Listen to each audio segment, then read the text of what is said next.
Oh, right. See, I spent all my time in the other tower going, where is the That's what I did. I was running all around. I'm just grateful so many people managed to find it. All right, we're good. I'm Jim. Hello, everybody, and welcome to Divine Drama, Myths and Gods in Modern Theater. We are so thrilled that you guys are taking the time out of your afternoon to hang out with us, discussing stage adaptations of myths and classical stories with some lovely panelists here. So we're just going to get started. I'm going to ask everybody, we'll just start here and work our way down. If you could introduce yourself, let us know what your favorite stage adaptation of a myth or a classical story is, and just a little bit about why it stands out to you so much. Well, hi, my name is Brandy. I have a bachelor's of arts in theater and politics, and then a BFA in creative and professional writing from Converse College. I have an unrelated master's degree that I won't bring up for this panel. It's terrorism and political violence, which is cool, but it has nothing to do with theater. Nowadays, my connection to theater is I'm super involved in my local community theater. I do everything from acting to stage management to a little bit of assistant directing every now and then. Right now, I'm doing all the props for Charlotte's Web, which is our children's show. 28 children.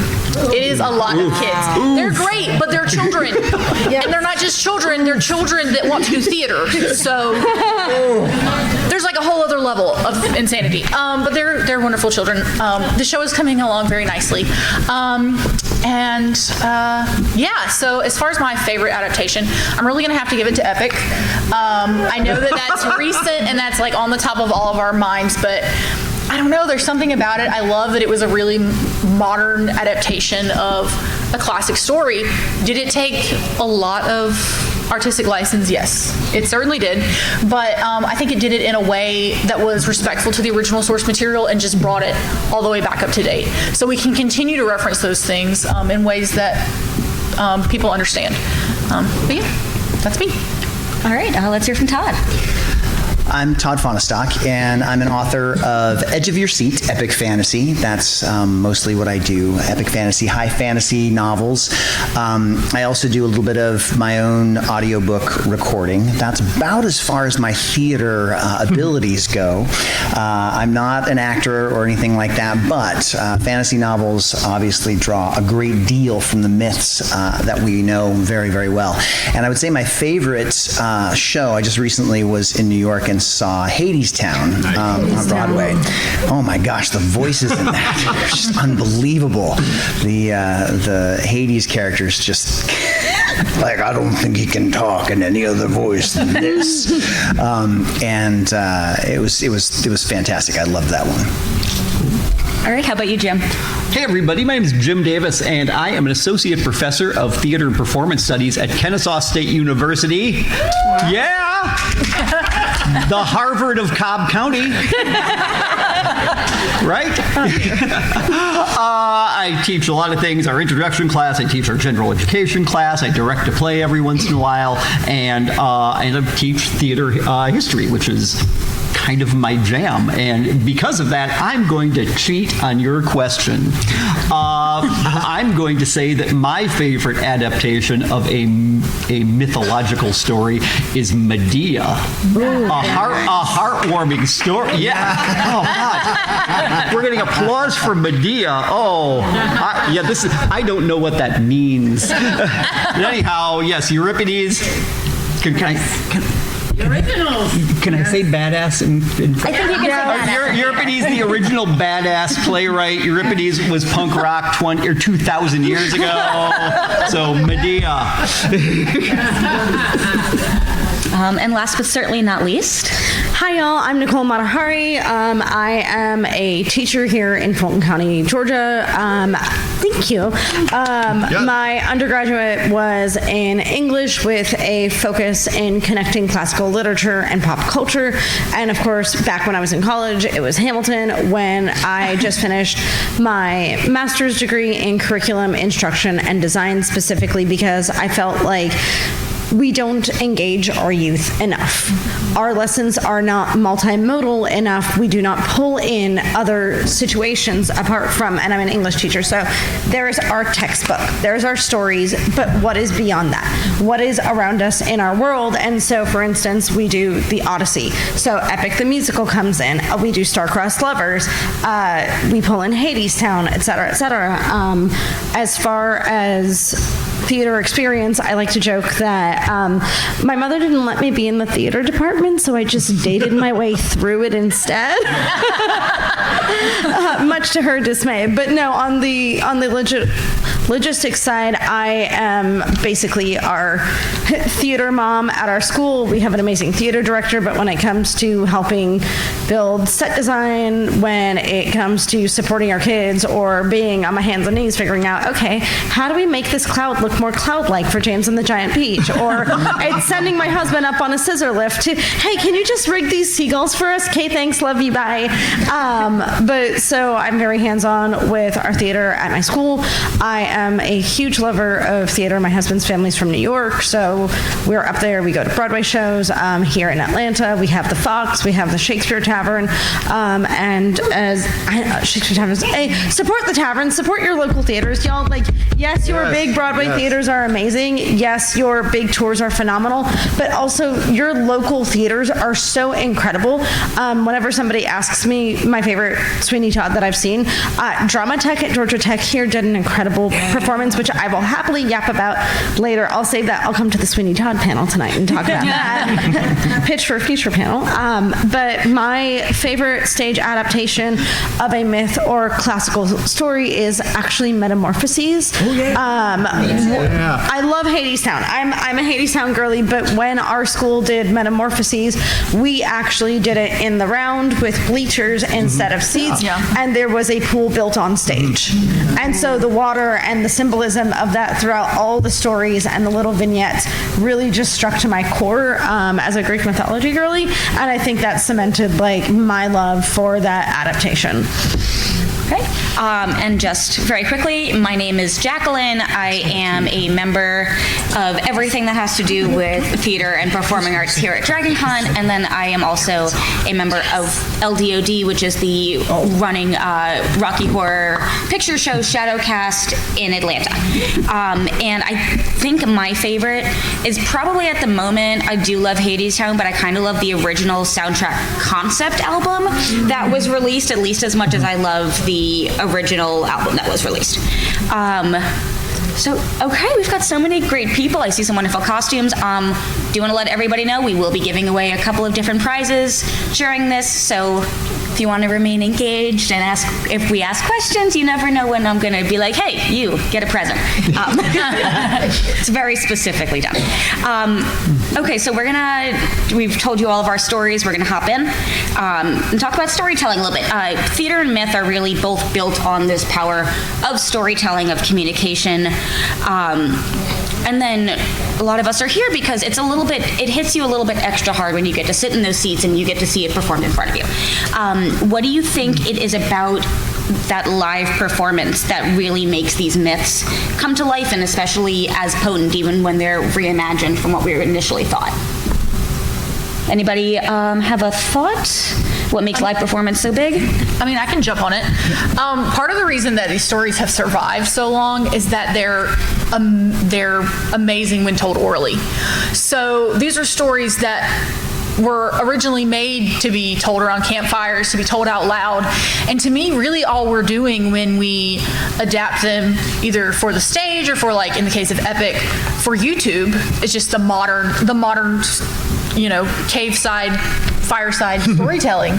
Really all we're doing is adding those extra elements. We're adding a set, we're adding lights, we're adding sound, we're adding other actors. And I think that's also what makes these stories so powerful. When, you were talking about the production that you did. We did one of Antigone. It was on our main stage at Converse, but we just used like risers, like black risers, and that was it. That was it for the set. We had costumes, but they were basically like the togas that you would make for a toga party, because we wanted it really stripped down, and that those performances really stand out to me too as super powerful. So that's kind of my summary of. And I think to hop on that, if you're okay with it, I think that oral storytelling and visual storytelling takes down so many of the barriers that make reading inaccessible to a lot of individuals. Not only learning disabilities, dyslexia, et cetera, but also the language is not explicitly taught anymore. You have to rely on translations. Translations are not necessarily as easy as I love to say. I love 19th century Russian lit. Why are you giving my students 19th century Russian lit on a test to read? But it removes those barriers and it allows everybody to be immersed and everybody to be able to experience this on a visceral level, because not only are you seeing it on a page, it is brought to life before your eyes. It's not just figures on a page, it's people and individuals, and they're pulling you in from the moment you sit down in your seat and the curtain rises to the moment that spell ends at curtain call. I think it's an entire emotional experience as well. And another thing, those are great points. Another thing is this thinking about the characters themselves, these mythological figures. I don't think I have to convince anybody in a room at Dragon Con that superheroes are cool, right? But there's not a lot of space between the Greek pantheon of gods and the Justice League. So I think that there's something in our lizard brain where we connect to these bigger than life powerful characters that represent our values and all that. But I think that these stories and this literature and this theater that we're talking about right now is not very different than us going to see The Avengers. It's a great story about these super heroic figures doing something really, really cool and interesting.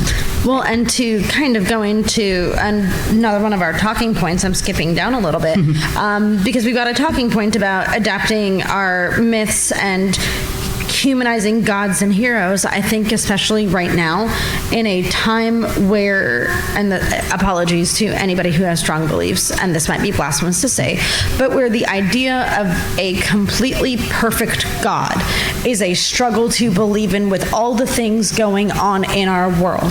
It is so much easier to connect with gods that are more human, that are fallible, who fuck up, because it allows us to be like, okay, they fuck up too. They're gods. They have divine power and they mess up. Therefore, it's okay that the world is going to Hades in a handbasket.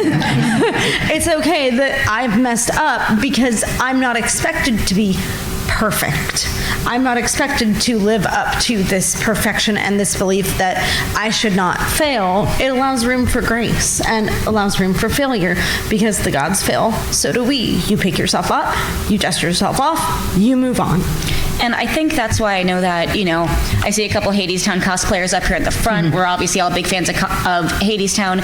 And, the fact that they get to hell on a train and you see Hades admit that he was wrong. You see him fall in love. You see all of these people that you can cosplay as, that you can almost see, you can remember what it felt like to have that first moment of falling in love, of apologizing. You can think about what it's like to go 6 months without seeing the person that you love, and puts all these qualities that we can really relate to into a show that's about something that's so far out of our range. Todd, I know you're the only one who didn't get a chance to answer the original question, but I would like to pile on what Nicole was bringing up about, sometimes the creators really lean into the humanizing the gods and the heroes, and other times they lean into the archetypes, and they are these huge, larger-than-life things. Do you have any opinion about what resonates more with the modern audience? I'm sorry, I thought you were piling on with her. No, it was the question. She had mentioned the talking point of sometimes creators lean into the archetypes of the character. They make these larger-than-life gods and goddesses, and other times they really lean into the humanizing aspect. So I was curious if you had an opinion about which is the stronger approach. Well, I think it depends on the person. I think that, like, I've seen people really respond to characters that can pretty much do it all. I mean, think about the Jack Reacher sort of audience where this guy is, like, practically indestructible. I mean, like, he's not a superhero necessarily, but he always wins. He's always, on top of things. And then I think there are people who really do attach to the more flawed character, the one that stumbles and picks themselves up. And I think there's an ability to attach to either one of those. Like, one is more wish fulfillment and, like, I wish I were stronger in this situation. Gosh, it would be nice to be Jack Reacher and just not have to worry about people, beating me up because I can beat up anybody. And then I think there are times where it's like I fall down all the time, and I like to see someone who's fallen down that was really loud, and gets back up. So I think at least for me, and I think for lots of people, there are times when I really need to see somebody fall down and pick themselves back up again, so I can remind myself that I can do that. And then there are times where I just want to be invincible. It'd be so nice to be invincible, right? So, and so we're going to kind of roll into that, talking about larger than life gods and goddesses as an option, but because myths are so much larger than life, but when you're in a theater production, you only have so much room to perform, as we've talked about a couple of these smaller examples that we've done. Have you seen, either of you, I'm going to ask Jim and Todd specifically, just because I've heard a little bit from Brandy and Nicole, have either of you seen those constraints enhance telling of some of these myths and stories? Oh, yeah, a lot. One of my favorite things about theater is that there are so many. I don't have to convince anybody in here again either. Theater's hard to do. And there are so many limitations and obstacles. And part of the fun about doing theater is working within those, limitations and obstacles. So you can't have these, like, amazing visual divine things happening on stage. So this idea about, limitations is really cool. I'm thinking immediately about a production of Eurydice I saw, it's probably 7-8 years ago at the Alliance here in town. It was in their downstairs theater, the Hurt stage, set up in kind of a studio theater. So I think it was maybe not in the round, but maybe 3/4. And everything was told through metaphor. And that's the thing that we can do in theater it's the thing we have to do in theater, but over the past couple thousand years, we've gotten pretty good at it. It's one of our superpowers, the idea of the ability to tell fantastic stories through metaphor. I think I'm kind of cheating on this this question, but I think anytime we see a piece of theater, like your idea about putting the stage right there in the middle of or putting the pool in the middle of the stage, or the train in I'm having Hadestown. Yeah, that's when we're talking about metaphor, where we're not being explicit, and I think that's a way to really. That's one of the things that we can do that engages an audience that other medias and art form can't. I think in theater that limitation is such an advantage, in that every time you go to the theater, no matter what performance it is, no matter how much they've practiced, no matter how many times they've done this over and over and over, it's going to be unique. It's going to be different a little bit. I used to dance in college, and so I guess I did have more theater experience than I thought. That was one of the cool things about coming to opening night, and I suspect it's the same with theater. That like they're not sure, the actors aren't sure, the dancers aren't sure if they're going to do it right, and they're all jazzed up, and you only get to see that once, right? And that is something, like, you watch a movie, and don't get me wrong, I love to watch movies that I love over and over and over again, but it's always the same. It's always exactly the same because it's been frozen in time. Whereas with theater, you've got live people with their own problems, leading up to them getting on stage, and that can be a huge benefit to the performance, or, sometimes they can crash and burn. It happens. And I think that unique experience is why theater will always have a place in our entertainment pantheon. All right, and I'm going to go slightly off book for half a second, and if you have an answer on the opposite end, is there any in one of these sorts of stories, any larger than life moment that you've seen in a show that felt like it defied the constraint, it defied gravity. I would absolutely say the moment in Hadestown when they are going to the underworld and you have the lights and you have the stage that's almost expanding before your eyes, and you have Hades and Persephone going down the elevator in the middle of the stage, which I had never seen that before. Like I'd seen phenomenal things with Phantom and with other like musicals, but I was like, oh my god, they're literally going underground. And so for me, that was an absolutely pivotal, overwhelming almost moment emotionally and theatrically, like just seeing what they have to do behind the scenes in order to make that set design happen and expand and the lights come. That was beyond anything for me. Anybody else have an answer to that before we'll keep going? I'll jump in just because the Hadestown moment, it's Euripides, right? It's Orpheus and Euripides. Okay, just want to make sure I got that right. Eurydice. Oh, sorry. Yep. See, I knew I'd mess it up. Just the voice, like I don't know how long she had been doing the part. I don't think it was very long, but it makes me wonder, because I only saw one performance, but it made me wonder if that was her shining moment or if she was just so freaking good that she could do that every single time. But I was transported. I mean, it was next level. And I'd been to a few productions, and that one I could just sit and listen to her sing about nothing all day long. Like she could read the phone book, and as long as she was singing, it would just be this transporting thing. That seemed next level to me. I really love that your next level moment is the quality of the performer. I love that. So I'm kind of circling back, Brandy. I'm going to start with you on this one because it circles back to when you were talking about like sitting around a campfire telling stories. And that's how myths and stories used to be shared. As you would sit, you would carry it on through these oral traditions, and for generations and generations. And now, obviously, we are able to not only sit around a campfire and tell our children, but we have movies, we have shows, we have things that are captured in time. Can you tell me what you think about today's theater as kind of helping carry that communal purpose and unifying purpose? Yeah, so this is kind of communal with theater is really big to me as an actress. So you've kind of talked about how, when you show up to perform, you don't necessarily know what's going to happen. Theater is great because it is a communal experience. Okay, so going to the movies is a communal experience because you're experiencing it with the people that are watching it with you, but you have that block between you and the performers. When you come see a show and you respond to what we're doing, you're sharing that moment with us, for good or for bad. For example, I did Titus Andronicus. Nice. I was Lavinia. Okay, yeah. It was my very first show, freshman year. I was Lavinia. So my poor little family shows up to see this play, and I warned them. And through the very gruesome scene where I lose my tongue and I am assaulted, and I had tearaway costumes, my brother, who was a freshman in high school, sat in like the third or fourth row and laughed the entire time. Because he was so uncomfortable. And so when I think about how we have those kind of reactions, we're sharing that as a community, and to me, I knew why he was laughing, and I was like, oh my gosh. And I came off stage, and actually Melanie, who's over here, was my poor tech person that got to cover me in blood when I came off stage. It was chocolate syrup.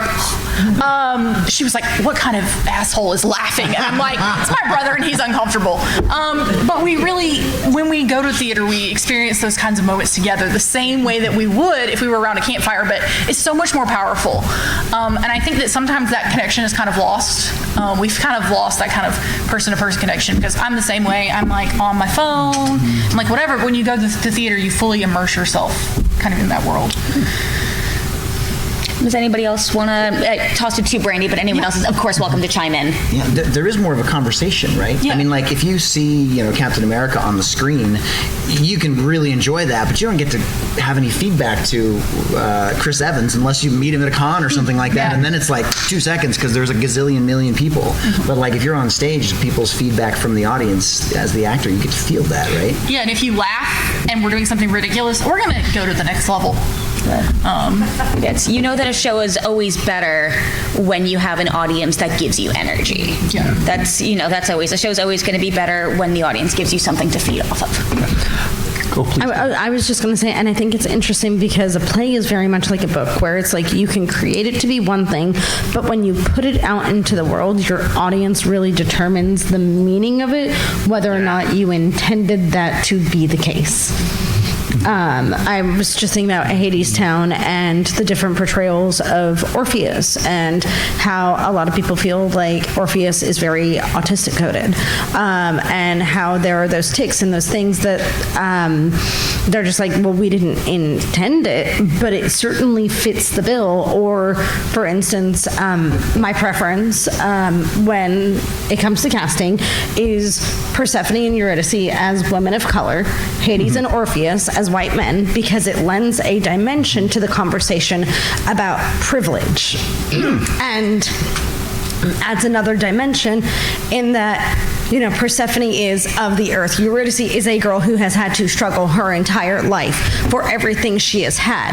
Hades is basically, he's a supervisor, the man who is at the head of everything. He is the king of privilege. He is the equivalent to our Jeff Bezos, as much as we don't like to do that because Hades is really hot and we don't want to put him in that terrible, terrible thing of you are a bad person. But also, Orpheus is the son of a muse. He has been raised by Hermes, who is a god. He has had the privilege to make art without consequence, which is something that so many of us would love to do. He can just go make art without having to worry about starving or keeping a roof over his head. And then he marries Eurydice, who is a woman, he marries Eurydice, who is a woman of color, who has had to struggle for every little piece of bread in her life. And she is dealing with the real world while he is still wrapped up in the cocoon of his privilege, and that is why he loses her. So putting plays out there, I think, is very different than movies, because with a movie you have a set cast that never rotates. Nobody ever goes, well, I don't think that she should be Christine because she's not like white. And so that conversation doesn't happen over and over and over again. It happens once and it's done. Plays, every time we rotate our cast, every time there's a new adaptation or interpretation, it brings new life in different ways. That's a great point. And I love this idea about how audiences engage with a piece. And, you know, we don't have to, you know, talk too much about this, but the idea of co-creation of meaning, the audience and the performers. But also I think, and who's ready for some boring professor stuff? Who isn't? Yeah. Oh, I have a list. have you met my 9:30 class? Anyhow, moving on. It's a little early for me. Yeah. I'm insufferable, but there's a sociological phenomenon already. People are like, ooh, this is sexy. The sociological phenomenon called collective effervescence. And it is the moment where everybody comes together and freaks out together, right? It happens in theater, it happens in sports, it happens at church, it happens at concerts. It happens when the band comes out and plays your favorite song and everybody goes, it's my favorite song, right? Yeah. It's the sociological event, collective effervescence, that as much as we all like TV and film, it just doesn't happen. But man, it happens in live events. And the nice thing about theater, unlike sports and things like that, theater, we can kind of make it happen. We can make the adjustments. We can recalibrate what we're doing. We don't have to wait for that, perfect pitch down the middle to hit the home run. We can come out and do the big 11 o'clock number or do some to be or not to be or something, right? And we can make the audience collectively, transform, do all that, kind of, hippie feel, stuff, but come together and transform into a new group of people. Not to mention that collective effervescence has a really synesthetic quality that's just awesome. Yeah, totally. Yeah. Okay, so we are about halfway through, which means I think it's time to do the first book giveaway from the wonderful sponsors of the DragonCon Fantasy Literature Track.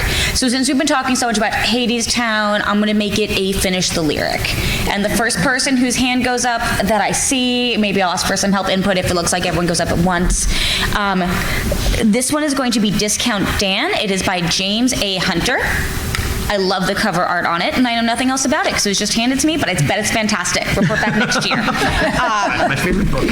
All right, so there is, when Hades is trying to convince Eurydice that, she should go with him instead of staying behind with her writer, he calls her an adjective and an animal. What does he call her? I think I saw the fan in the back first. Little songbird. Calls her little songbird. All right, if you want to come up, you can either come up now or at the end to grab your book. Oh, come on, Bob. And let's admire that beautiful dress. I know, it's gorgeous. I love the skirt. Okay. Oh my God. So we're gonna move into. I'm just deciding because I like all these questions so much. We're going with it. So some different works, Hadestown, obviously, it's in the title. Antigone, it's in the title. There are some works that don't present the themes or the roots as overtly, like if you think about, funny thing happened on the way to the forum, or, My Fair Lady, or even like Spring Awakening. I liked how we were dabbling on this earlier about some of the themes you pick up, maybe that you aren't supposed to, the ones that aren't as overt anyway. So let's start, dealers, whoever would like to start on this one, what do you think is gained when theater draws on these things more subtly as opposed to shoving it in your face? Don't all answer at once. Could you repeat the things that it's drawing on? Yeah, when it's drawing on the more subtleties, like My Fair Lady being a subtle adaptation of Pygmalion. And it's using it more subtly as opposed to saying, this is Hadestown, and it's about Hades. Yeah. I think there are a couple different things to do. The first one, kind of most obvious, it's like putting cheese sauce on your broccoli. It is a way to dress up the lesson and sneak it in there. But also, and this is true, I think, with this sort of adaptation and any kind of adaptation, really, what a good successful adaptation will do is present this familiar material in a new light and make you think about it in another way. Not the most mythical adaptation, but, I think a really accessible example of this is Romeo and Juliet and West Side Story. Yeah. Everyone knows Romeo and Juliet's awesome. And then we see West Side Story and go, oh, that's a whole other way into that story. So I think that's kind of a secret way to do it too. I think about Kiss Me Kate also. Oh, yeah. And I love the play within a play. Totally. And right now, if we open in Venice, is just what's like running through my head on repeat. Does anybody else want to talk about the subtlety? Well, I think a lot of these themes that we pull out of these original stories are it's interesting because they're so timeless. And so to me, they're just the basis of storytelling. Like, you can just pick a singular theme and carry it throughout. Like, how many Greek tragedies are there about someone who had the worst day ever and what happened to them? Okay, what did they do with that information? So what am I, and then we think, okay, modern media, what could I possibly be describing? Anybody shout out somebody who had the worst day ever, and then what did they do about it? Yeah. Well, okay, but like a fictional story. I mean, yes, that's what I would do. Alexander and the No Good, Horrible, Very Bad Day. Yes.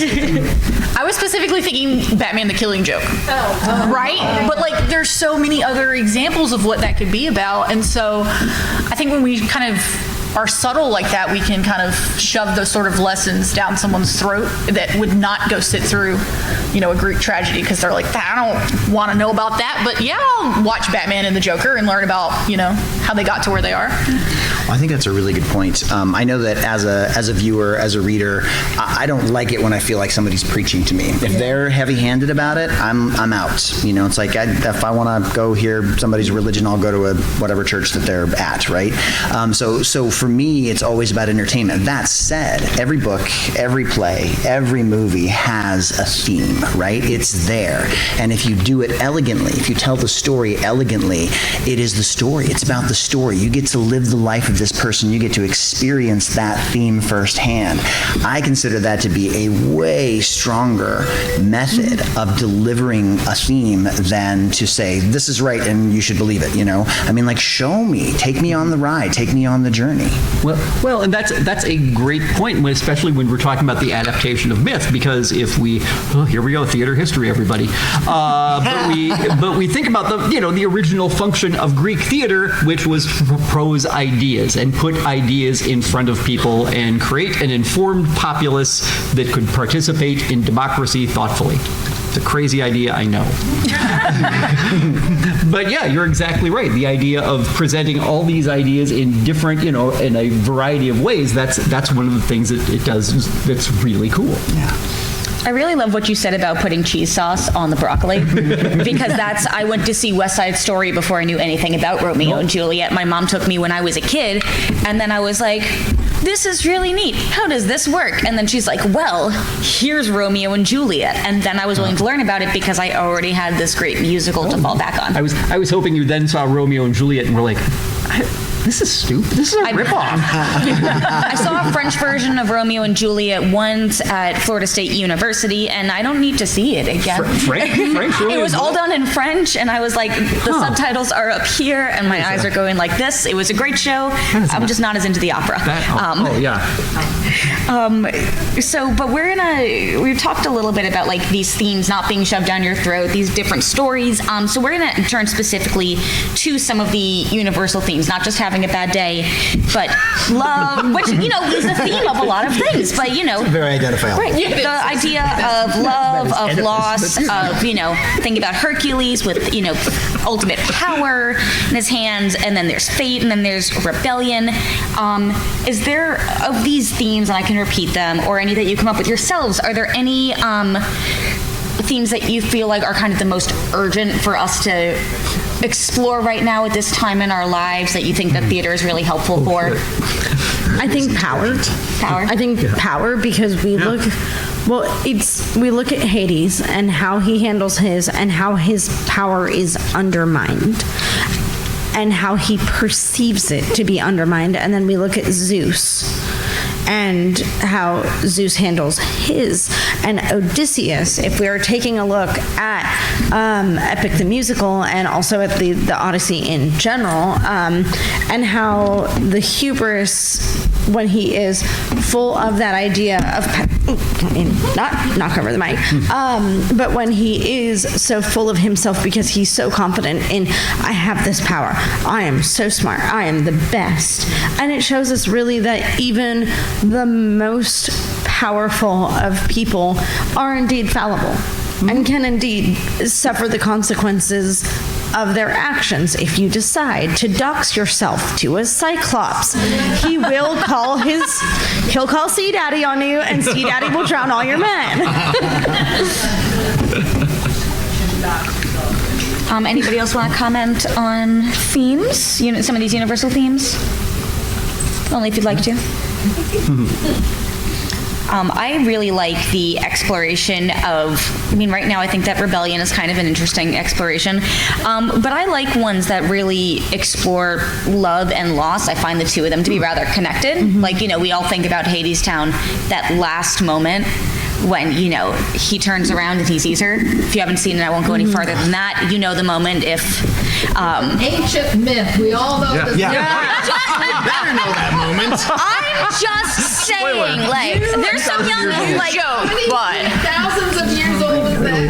I didn't know. I saw the show. Oh no! Did you get a South Florida education? You say that, but the number of people who have been upset about spoilers about Wicked Part 2 that are things that are directly related to the movie, the original movie. I'll just leave it there. If I could interject on that note about Eurydice, where, of course, I know that myth, right? Orpheus, the bonehead, turns around at the last second, sees her, and that's it, right? But in the play, looking at her expression, looking at his expression, it was completely a different world. I understood what was supposed to happen, but watching it happen, the tears came to my eyes. I was like, oh, you idiots! No. I have a point. There is beef with this. Orpheus is not a bonehead. He's not. He is a bonehead, but not for that reason. Right? He was a bonehead for losing her, but he wasn't a bonehead for turning around. And it's because of this. It's because he is human and he has doubt. And as human beings, it's not that he doesn't trust Eurydice. It's that we have it in the whole song. Who do you think you are to raise your head above your fellow man? He is so full of doubt in himself and his own value. He cannot believe that Eurydice would choose to follow him, especially after Hades. I mean, have you seen Patrick Page, y'all? I know, I'm a little thirsty, just a little thirsty. But also the fact that she would choose to go on that perilous journey, and that not only in the Hadestown adaptation was he leading her, but also everybody else. All the workers from the underworld were following him. And that weight on your shoulders is so strong that when he turned around to make sure that, yes, these people actually do believe in me. Yes, these people actually have confidence in my ability to lead them out of the darkness into the light. I think that is the most human moment in the play. Isn't that the point of the play, though? The whole story is yes. You can't bring someone back from the dead. Try as you might. You cannot bring someone back from the dead. Which I think is one of those central sort of ideas of myth and like that continues to be relevant. Like, because I'm immediately, you're like, can't bring somebody back from the dead. My brain goes, Full Metal Alchemist. They use that concept. You know, we've got it in Hadestown. We have it in the original things. We've got it in Frankenstein. I mean, we have it in Hercules. Yeah, that's the whole Percy Jackson and the Lightning Thief. He's going to search for his mother. Percy Jackson is one that I find particularly interesting in the theory of power, because he's starting at the bottom and you get to watch these children like come into their power, as opposed to, I feel like often you're watching like a David and Goliath story. And in this one, he's like, I'm just a dude. I guess I can do cool things. And then by the end, he's like, wow, I'm great. To some extent.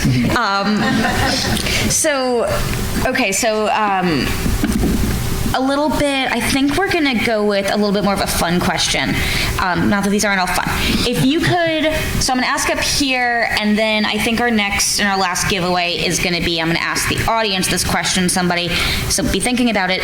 If you could commission a brand new play or a musical based on a myth from any culture, what would you wanna see? And then how, like, give me a example of like what the first scene would look like. A little bit of the staging, minimalist, maximalist. I'll give you all a second to think about it. I've got the answer. You've got the answer. Okay. I have been angry about this for 20 years. Oh, dear. There's a Greek play. I bet I'm the only one in here. If you've also read this play, you should. I don't know what to tell you. It's called Seven Against Thebes. Anybody? What? All right, raise your hand. Who's the person? You are excited. Okay. You're whoop for Seven Against Thebes? Hell yeah. We are best friends. Yeah. Seven Against Thebes is this. It's very, very Greek, and it is Oedipus's grandchildren. I think they're running Thebes, and Thebes is being attacked. And so Thebes has 7 gates, and the first half of the play is basically like, oh man, gate number 1 is being attacked. Who's attacking it? And they give this long monologue about the great and powerful warriors who are attacking it, and then the Thebans go, oh yeah? Well, we're going to throw these guys at them, and they talk about their warriors. This goes on for 7 gates. Then they go, well, let's go get them. Let's go have the fights. Now, this is Greek theater where all fighting happens off stage. So then they all come back and go, whoo, boy, what big fights those were. Really? I didn't see them. What happened? Well, I'm glad you asked. And then they describe all 7 fights. So somehow boiling that down, cutting that down, but then just making an excuse for sword fights. Making an excuse, kind of in the She Kills Monsters vein, where we're looking for a big excuse for stage combat. So that is my idea. Does one really need an excuse for sword fight? Well, you raise an excellent point. but this is really a way to just kind of enable my need for that. I think I don't have an idea about what it would specifically be or look like. I'm Persian, and so I would love to see more actual representation of Middle Eastern mythology, because there is so much there between like Persians and Ahura Mazda and all the different like deities that were there before like Islam, and Indian culture has so many gods. Like, it would be just incredible to see authentic representation, because as a girl growing up, we had Aladdin. Cool, great. You have Jasmine, who is dressed like a harem girl, despite being the daughter of the Sultan or whatever. Princesses didn't dress like that? Crazy, right? Disney took liberties, what? But I think it would be fascinating for people to dive into non-mainstream, because Greek mythology for a while was not mainstream. It was the thing that us dorky nerds read in high school and elementary school and middle school, where our friends looked at us and they're like, what are you reading? Oh, Hades and Persephone. What? And now it's become mainstream and incredible and popularized, and we're having amazing panels about it. I would love to see African mythology, East Asian mythology, Middle Eastern mythology. I would love to see that same treatment for non-mainstream cultures. All that. That's great. Todd or Brandy? So I have had this idea kind of rattling around in my brain. It's kind of an evolution of Gaiman's American Gods, but way better than the way he did it. Ever since I listened to that book, I didn't read it, I was like, I could have done this so much better than you did. Which is interesting when you think about his career versus mine. But anyway, so one thing that I would particularly take from that is I've always thought it would be really fun if we could get like all the chaos gods together from all the different pantheons. Oh God. And then see what they could get up to. So we've got a Nazi and we've got Loki, and they're like, who can make the biggest mess? And then Eris is over here like, it's me, it's not you guys. So that's what Suicide Squad. Yeah, exactly. Yes. We would have, I'm into or this. the League of Extraordinary Gentlemen, chaos god style. Oh, Dionysus shows up? Yeah. Oh, we can do some work. Yeah. So He's like, anyone want a drink? that's what we would do that. They would all hang out, and then maybe all the messenger gods can be over here in the corner like, oh God, I don't want to go tell everyone what you're doing. The paperwork. Yeah. So I would just have groupings of different gods, and they would hang out and cause chaos for each other. I can't possibly top anything that's so I'm just going to do an amalgamation of everything. So as you were talking about different cultures and their myths, and you're right, I mean, like, we have gone over the Greek myths like over and over and over and over and over. There's tire tracks everywhere. But like, I was thinking about like a really cool Native American story that they could bring in, like some Native American hero that could go on an epic journey. Of course, for me, it always ends up epic because it's epic fantasy, right? But I mean, you could do that. There'd be so many cool things, right, that could be done with that.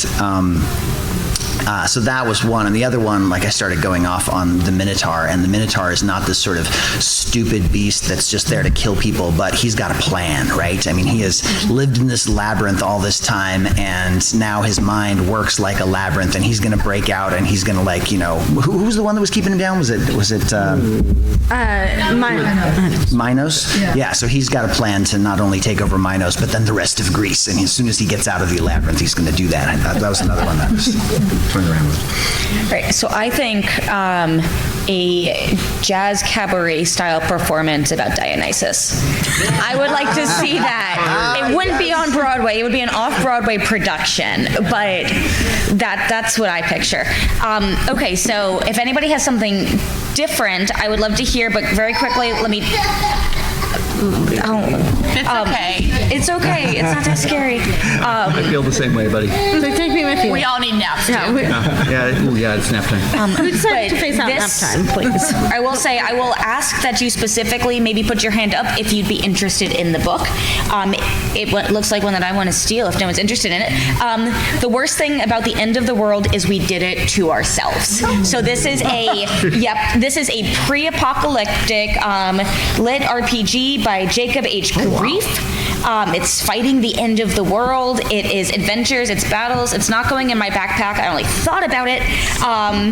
But this is, again, from one of our other very generous sponsors for the Dragon Con Fantasy Literature Track. If I could jump in before you Absolutely. do that, I would add a volume to your, donations if you want. If you want, I happen to bring one just for display, but if you want me to throw it in. Let's do one more question at the very end. That way we can, I would love to do it that way. I know we've got about 10 minutes, so we're going to start wrapping up pretty shortly.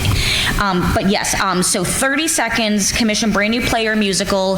Give me the quick summary. I saw you first, my friend in the back. Yes. Thank you. So I'm coming from a dystopian panel, so that might be coloring my vision a little bit. But I'm thinking Icarus and Daedalus. We all really. World is in chaos. Climate change. Societal collapse. They've got to get together. You got this brilliant scientist Daedalus and his trusty son trying to help him build the Ark ship to get off the planet. Unfortunately, there are two ships and only one of them makes it. Guess which one doesn't make it? Poor Icarus. As usual. I like it. Thank you so much.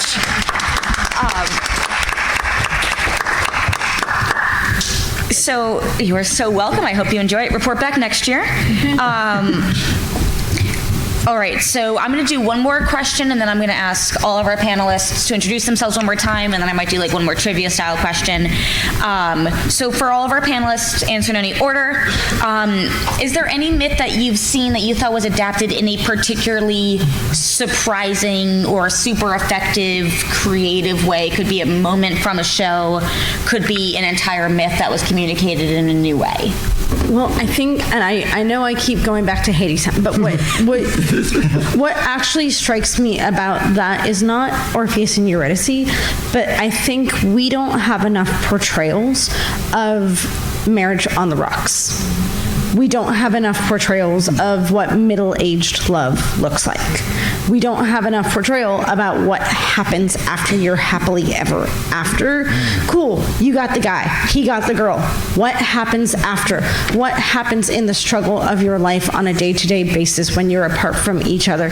When you are drinking too much, when you are flirting with people who you shouldn't be flirting with? How do you handle that, and how do you move on with your life from that? And I think that's one of the reasons why Hadestown actually caught me, is it was in the middle of COVID for me. My sister refuses to listen to it because she's like, she lived with us during COVID. She's like, you played the damn musical all the time. I cannot listen to it. Wait, Hadestown. I'm like, okay, first of all, keep my musical's name out of your mouth. Second of all, it's valid. But so for me, that specific iteration brought a different dimension to it. Okay. You know what, just for time's sake, can you also reintroduce yourself and say a little bit about yourself at the end, and we'll just move down the line and do it that way. And I was Nicole Matahari. If you want to catch me, I think on Instagram, I'm TardisBlue25. Feel free to send questions, etc. my way. Cool. I'm going to cheat again, because that's what I do. I would like to give a shout out to an underappreciated musical, The Frogs. Yeah. The Frogs by the Sondheim and Nathan Lane adaptation of the Aristophanes play. That is, the soundtrack is on Spotify. It's pretty great, and the joke's still working it. So I would have to give a shout out to that. It's a really cool piece of work. My name's Jim Davis. I'm a professor at Kennesaw State University in the Department of Theater and Performance Studies. You should come up and see some plays.